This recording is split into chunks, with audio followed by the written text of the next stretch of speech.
সারা বাংলাদেশে 1000 টাকায় কোথায় বাড়ি ভাড়া পাওয়া যায়?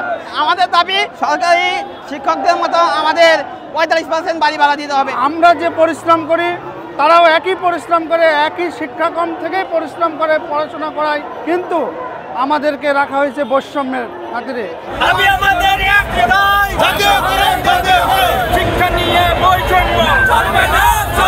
মূল যে দাবি নিয়ে আমরা আজকে এখানে উপস্থিত হয়েছি সেটি হচ্ছে সারা বাংলাদেশে 97% বেসরকারি শিক্ষা প্রতিষ্ঠান, মাত্র 3% হচ্ছে সরকারি শিক্ষা প্রতিষ্ঠান। আমাদের সকলের সিলেবাস এবং কার্যক্রম সকল কিছুই একই কার্যক্রম আমাদের করতে হয়।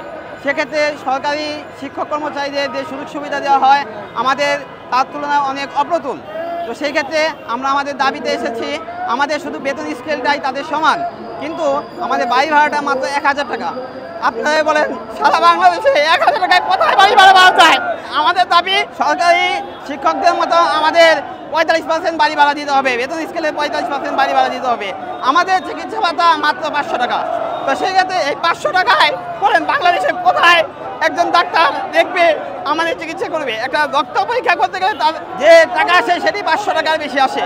তো আমাদেরকে সরকারি কর্মচারীদের মতো 1500 টাকা চিকিৎসা ভাতা দিতে হবে। এছাড়া শান্তি বিনোদন সহ যে অন্যান্য সুযোগ সুবিধা আছে সকল সুযোগ সুবিধা আমাদের সমান মাপে দিতে হবে। বাংলাদেশের জনগণের কাছে বলবো যে আমরা শিক্ষক সমাজ যদি উপকৃত হই, আপনারা উপকৃত হবেন। আমাদের বেসরকারি শিক্ষা ব্যবস্থাকে জাতীয়করণ করতে হবে। আমরা এখানে আসছি জাতীয়করণের উদ্দেশ্যে। একটি আমাদের মোটা দাগের একটি কথা, RICL TMX, যুগের পর যুগ স্থাপনা থাকে মজবুত। যে পাঠ্যক্রম আমরা পড়াই সরকারি স্কুল কলেজে সেই পাঠ্যক্রমই পড়ানো হয়, কিন্তু আমরা যে পরিশ্রম করি তারাও একই পরিশ্রম করে, একই শিক্ষাক্রম থেকেই পরিশ্রম করে পড়াশোনা করায়, কিন্তু আমাদেরকে রাখা হয়েছে বৈষম্যের খাতিরে।